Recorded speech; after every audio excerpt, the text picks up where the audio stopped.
ایاک نعبد و ایاک نستعین۔ تعریف کرنے کے بعد اے اللہ ان ساری چیزوں کے ہوتے ہوئے حق تو یہ ہے کہ عبادت بھی تیری ہوگی، دعا بھی تجھی سے کی جائے گی۔ اے اللہ ہم صرف تیری ہی عبادت کرتے ہیں اور کرتے رہیں گے، تجھی سے مدد مانگتے ہیں اور تجھی سے مانگتے رہیں گے، کیونکہ یہ مضارع کا صیغہ ہے جو کنٹینیوشن ہے۔ پریزنٹ ٹینس اور فیوچر ٹینس عربی میں ایک ہی ہوتا ہے، ہمارے تو تین ہوتے ہیں نا اردو میں اور انگلش میں، پاسٹ، پریزنٹ اور فیوچر۔ عربی میں فیوچر اور پریزنٹ کے لیے ایک ہی صیغہ استعمال ہوتا ہے، وہ یہاں پہ استعمال ہوا ہے، ایاک نعبد و ایاک نستعین۔ اور اگر اس کو دعائیہ بنائیں گے جس طرح کہ اعلیٰ حضرت نے ترجمہ کیا ہے، احمد صاحب بریلوی صاحب نے، انہوں نے بہت زبردست ترجمہ کیا، انہوں نے کہا اے اللہ ہم صرف تیری ہی عبادت کریں اور صرف تجھی سے مدد چاہیں۔ یہ لادہ بات ہے کہ وہ خود اور ان کے ماننے والے غیر اللہ سے بھی مانگتے رہے ہیں، ترجمہ ٹھیک کیا ہے۔ اس لیے میں کہتا ہوں قرآن میں کوئی چیز نہیں داخل ہو سکتی، قرآن کا ترجمہ فٹ ہے، آپ کسی کا اٹھا کے دیکھ لیں، ترجمہ سب نے ٹھیک کیا ہوا ہے۔ اچھا عبادت میں تو دعا بھی شامل ہے، جامعہ ترمذی میں حدیث ہے، سنن نسائی میں حدیث ہے، ابن ماجہ میں الدعاء هو العبادہ، دعا عبادت ہے۔ تو جب دعا عبادت ہے تو ایاک نعبد میں دعا شامل تھی، کہ پھر ایاک نستعین کیوں آیا؟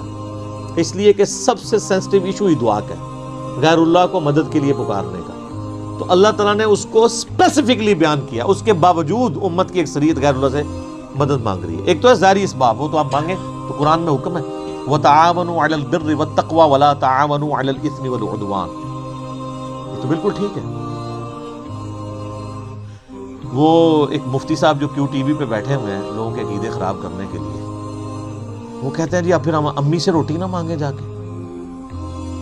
بھائی امی سے روٹی وہ مانگتا ہے جس کی امی گھر موجود ہوتی ہے، جس کی امی قبرستان میں آرام فرما ہوتی ہے، اگر وہ امی سے روٹی مانگ رہا ہو تو اسے کیا کہا جاتا ہے؟ پاگل یا مجذوب، تھوڑے سوفسٹیکیٹڈ ورڈ، مجذوب یا پاگل۔ تو یہ پاگلوں سے آپ گفتگو کر رہے ہیں، یہ دھوکہ دے رہے ہیں۔ وہ کہتے ہیں جی کوئی دریا میں ڈوب رہا ہو تو اللہ کو پکارے گا، یا جو وہاں پہ کنارے پہ لوگ موجود ہیں ان کو پکارے گا؟ بھئی یہ تو ساری اسباب ہے۔ تو سر وہ اس وقت شیخ عبدالقادر جیلانی کو بھی پکار کے دیکھ لیں، اگر اس کو ہے کہ وہ بچا لیں گے، کیونکہ اللہ نے دنیا کو اسباب کے ساتھ جوڑا ہوا ہے۔ ان کو اگر اپنے بزرگوں پہ اتنا مان ہے تو یہ پھر دریا میں چھلانگ مارے نا اور پکارے بزرگوں کو۔ ظاہری اسباب میں آپ نے اڈاپٹ کرنے کا حکم ہے۔ ہاں جو دعا مانگی جائے گی بغیر اسباب کے، آپ جو غائب میں مدد کے لیے پکار رہے ہوتے ہیں، مثلا یہاں بیٹھے میں ان کو کہتا ہوں مجھے پانی پلا دیں، بالکل ٹھیک ہے، لیکن یہ بغداد میں قبر کے اندر ہے، میں کہتا ہوں مجھے پانی پلا دیں، وہی جملہ شرک میں لے جائے۔ یہ ہے اصل مسئلہ۔ یہ جھگڑتے رہتے ہیں جی وہ جی بزرگوں کو اختیار نہیں، میں کہتا ہوں جی بزرگوں کو اختیار ہو بھی، کوئی بزرگ ماشاءاللہ اتنا پہنچا ہے کہ اسے اللہ نے اختیار ہی دے دیا فرشتوں کی طرح، پھر بھی بزرگوں کو پکارنا شرک ہوگا مدد کے لیے۔ ویسے آپ نے محبت میں پکارنا ہے، آپ ضرور پکاریں، مدد کے لیے نہیں، ویسے اپنی محبت کا اظہار کریں، لبیک یا رسول اللہ کہیں، لبیک یا حسین کہیں، بالکل ٹھیک ہے، آپ محبت کا اظہار کریں، المدد نہیں۔ بارش کون برساتا ہے؟ اللہ۔ ڈیوٹی کس کی ہے؟ تو بارش فرشتوں سے مانگی جائے گی یا اللہ سے؟ اچھا اگر کوئی فرشتوں سے مانگ لے کہ یار خیر اللہ نے ڈیوٹی لگائی ہے، سر وہ مشرک ہو جائے گا، اور یہ قرآن میں لکھا ہوا ہے۔ آپ پارہ نمبر 20 کھول لیں اگر کسی کو توفیق ہو۔ میں نے کئی بار سنا ہے، میں ایک جگہ بیٹھا ہوا تھا، وہاں پہ ایک شیعہ ذاکر بھی تھے، مجھے 2-3 دن پہلے، شیعہ عالم تھے بلکہ ذاکر نہیں تھے، 2-3 دن پہلے پتہ چلا ہے وہ فوت بھی ہو گئے، بہت علمی آدمی تھے، اللہ تعالیٰ ان کی مغفرت کرے۔ تو وہ ان کے ساتھی بیٹھے تھے، وہ کہتے ہیں جی ٹھیک ہے ہم یا علی مدد نہیں کہنا چاہیے، لیکن جو یا علی مدد کہتا ہے آپ اسے کیوں کہتے ہیں وہ شرک کر رہا ہے؟ میں نے کہا اس لیے قرآن میں لکھا ہے۔ تو میں نے یہ آیت سورہ النمل کی آیت نمبر 62 پارہ نمبر 20 کے آغاز میں، امن یجیب المضطر اذا دعا ویکشف السوء ویجعلکم خلفاء الارض االہ مع اللہ، بھلا بتاؤ تو کون ہے جو مصیبت میں گھرے ہوئے شخص کی فریاد کو سنتا ہے اور اس کی تکلیف اس سے دور کرتا ہے، اور تمہیں اپنے ماں باپ کے مرنے کے بعد خلیفہ کرتا ہے اس زمین پر۔ االہ مع اللہ، کیا اللہ کے ساتھ کوئی اور الہ بھی ہے جس کی یہ کوالٹی ہو؟ قلیلا ما تذکرون، بڑے کم لوگ ہی نصیحت پکڑتے ہیں۔ تو میں نے کہا اللہ تعالیٰ کہہ رہا ہے کہ جس کے بارے میں تمہارا یہ عقیدہ ہے نا کہ وہ مصیبت اور پریشانی میں تمہارا مشکل کشا ہے، تو گویا الہ ہے وہ۔ اور سب سے پہلے تو مولا علی ان کے گریبان پکڑیں گے جنہوں نے مولا علی کے بارے میں عقیدہ گھڑ لیا۔ مولا علی بھی اپنی نمازوں میں اللہ کو پکارتے تھے، مولا علی کا ماننے والا بھی ہوگا جو اللہ کو پکارے۔ پھر بڑے بڑے دھوکے ہیں جی، وہ کہتے ہیں جی وہ جی غیر اللہ سے مدد کہتے ہیں حرام ہے۔ اور کون کہتا ہے غیر اللہ سے مدد حرام ہے؟ آپ یہودی سے بھی مدد لیں، بخاری مسلم میں حدیث ہے نبی علیہ السلام جب فوت ہوئے آپ کی زرہ ایک یہودی کے پاس گروی رکھی ہوئی تھی، لیکن جو سامنے موجود نہیں اس سے تو نہیں آپ اسباب کے طور پہ مدد لے سکتے۔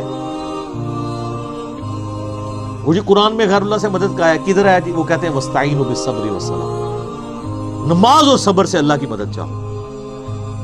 تو وہ مدد تو اللہ کی چاہ رہے ہیں، یا یہ کہہ رہے ہیں کہ المدد یا نماز میری مشکل کشا، المدد یا صبر مشکل کشا۔ آگے نہیں پڑھتے ان اللہ مع الصابرین، صبر کرنے والوں کے ساتھ اللہ ہوگا۔ وہ کہتے ہیں کہ حضرت عیسیٰ علیہ السلام نے کہا تھا من انصاری اللہ، کون ہے جو اللہ کے لیے میرا مشکل کشا بنے؟ تو ظاہری اسباب میں ہمارے نبی علیہ السلام کے بھی صحابہ آپ کے جو ساتھی تھے وہ آپ کے اسباب میں آپ کے مشکل کشا تھے، لیکن وہ والا مشکل کشا نہیں کہ جو آپ وہ سمجھ رہے ہیں۔ ورنہ اگر نبی کا مشکل کشا صحابہ اکرام تھے تو پھر تو ان کا مرتبہ اوپر ہو گیا۔ تو وہ صرف صحابہ مشکل کشا نہیں تھے، وہ یہودی جس نے نبی علیہ السلام کی زرہ گروی رکھ کے آپ کو کچھ دیا تھا وہ بھی مشکل کشا ہے۔ اور سب سے بڑا مشکل کشا سورج ہے۔ سورج اگر ختم ہو جائے تو زمین پہ نہ نباتات اپنا اگ سکتی ہیں، نہ حیوانات ان نباتات کو کھائیں گے، سب کچھ ختم ہو جائے گا۔ دنیا میں ہواؤں کا چلنا، موسموں کا بدلنا، یہ سب کچھ سورج کی وجہ سے ہے۔ کوئی کہتا ہے المدد یا سورج، کسی کے ذہن میں یہ وہم بھی آتا ہے کہ سورج مشکل کشا ہے، حالانکہ آپ کے بزرگ تو کچھ بھی نہیں کر سکتے جو کچھ سورج کر رہا ہے، اور سورج کو موت بھی نہیں ہے، یہ آپ کے بابے مر چکے ہیں۔ تو کہیں نا المدد یا سورج، کہیں گے نہیں جی سورج کا کیا کمال ہے، وہ تو اللہ نے اس کی ڈیوٹی لگائی ہوئی ہے، تو ہم اس کو کیوں پکارے، ہم اللہ کو کیوں نہ پکارے؟ تو بابوں کی بھی اگر ڈیوٹی لگی ہوئی ہے تو بابوں کو نہ پکارو، ویسے ڈیوٹی کو نہیں لگی ہوئی، اگر لگی بھی ہو for the sake of argument, تمہاری جعلی جو دلائل ہیں اس پہ ایگری کرتے ہوئے، پھر بھی ان کو نہیں آپ پکارو گے، شرک ہو جائے اور ناقابل معافی جرم ہو جائے۔ یہ اتنے سارے انہوں نے دھوکے دیے ہوئے ہیں، اور زیادہ تر ظاہری اسباب کے ذریعے دے رہے ہوتے ہیں۔ وہ جی صحیح بخاری میں حدیث ہے کہ ایک صحابی کی پنڈلی ٹوٹ گئی، وہ حضور کے پاس حاضر ہوا، آپ علیہ السلام نے ہاتھ پھیرا، بالکل ٹھیک ہے، لیکن آج اگر کسی کی پنڈلی ٹوٹے گی تو نبی علیہ السلام تو دنیا میں موجود نہیں ہے، اور اگر آپ کو اتنا شوق ہے تو آپ اپنی پنڈلی توڑیں، آپ کو روضہ شریف پہ لے جاتے ہیں، پتہ چل جائے گا جڑتی ہے کہ نہیں۔ نبی علیہ السلام دنیا میں موجود ہوں، ہم دعا کروانے کے لیے اپنے مسائل ان کے سامنے لے کے جائیں گے۔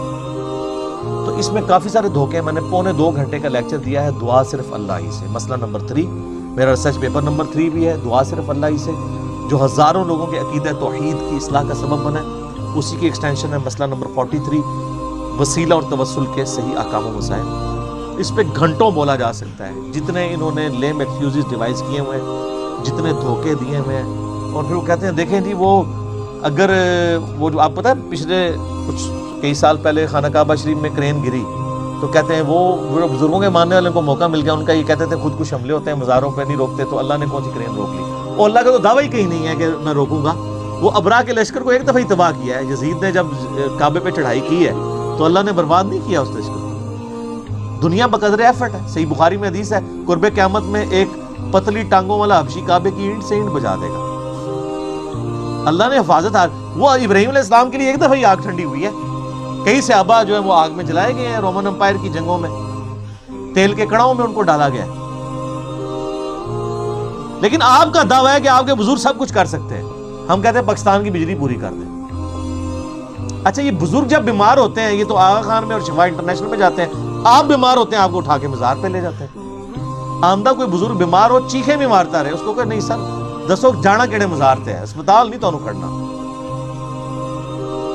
دنیا کے مہنگے ترین ہاسپٹلز میں یہ علاج کرواتے ہیں، آپ کو کہانیاں کرائیں گے کہ ہمارے پاس لے کے آؤ ہم بائی پاس کریں گے۔ کوئی دنیا کا بزرگ جو ہے وہ مجھے ختنہ کر کے بتائے، بائی پاس تو بہت بڑی چیز ہے، بلیڈ مارے بغیر، کیونکہ بائی پاس تو بغیر بلیڈ کے کرتے ہیں نا وہ، سب جھوٹ، فراڈ، اور صحیح ہو رہا ہے آپ کے ساتھ، کیونکہ آپ نے دین بین لوگوں کے حوالے کیا ہوا، تو دیکھیں پھر آپ کے ساتھ کیا کر رہے ہیں۔